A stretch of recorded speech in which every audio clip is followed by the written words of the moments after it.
It's a troubling statistic. Nearly 1 in 5 American adults has a diagnosable mental illness. That was in 2013. And federal researchers found 10 million adults had a serious mental illness.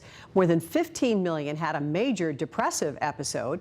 And more than 9 million had serious thoughts of suicide. And nearly 4 million either made suicide plans or actually attempted it. Now, in addition, about 10% of children suffered major depressive episodes just last year. According to the National Alliance on Mental Illness, 60% of adults and nearly 50% of youth ages 8 to 15 received no mental health services for their mental illness last year.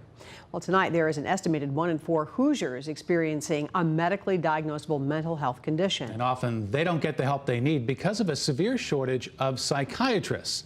Tonight, Community Help is trying to deal with that problem. Yeah, they are actually launching a psychiatry residency program, and joining us to talk about that is Suzanne Clifford, Executive Vice President of Behavioral Health for Community Health Network, and Dr. Ann Cunningham. So let's find out right off the bat, this is it. How serious is this shortage? It's a very serious shortage.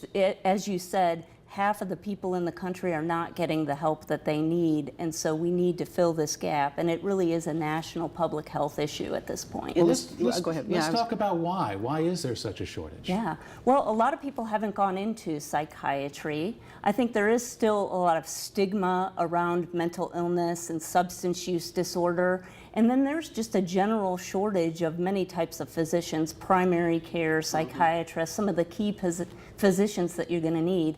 I think that people are finally realizing that this is a very important field, and so now the gap is widening as more demand enters the system. Dr. Cunningham, you are a psychiatrist. How long is this residency program? Is this a 3-year, 4-year, 2-year, and when does it start? Yes, this is a 4-year program.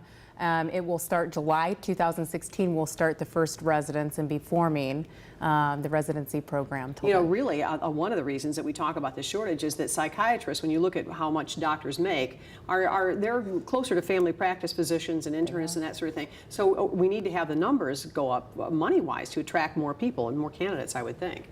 I mean, maybe you don't want to talk about that. That's what I've read anyway. I mean, if you do increase the money, there might be more candidates anyway. So. Absolutely. It's a critical issue. And the average age is 55 years old, so a lot are about to retire. So it's really important that we jump on this issue and address it right away. Well, what are the ramifications if the issue is not addressed? Yeah. Well, I think every night on the news, you see the ramifications of untreated substance use disorder and mental illness.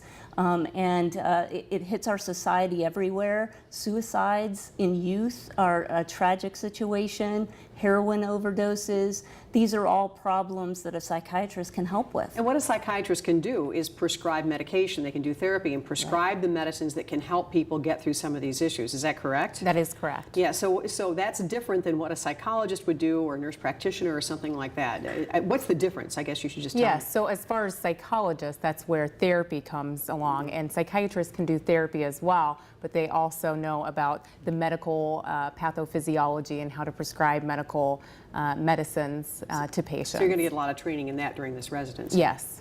Give us the nuts and bolts one more time, Heather, as to what's going to be happening and when.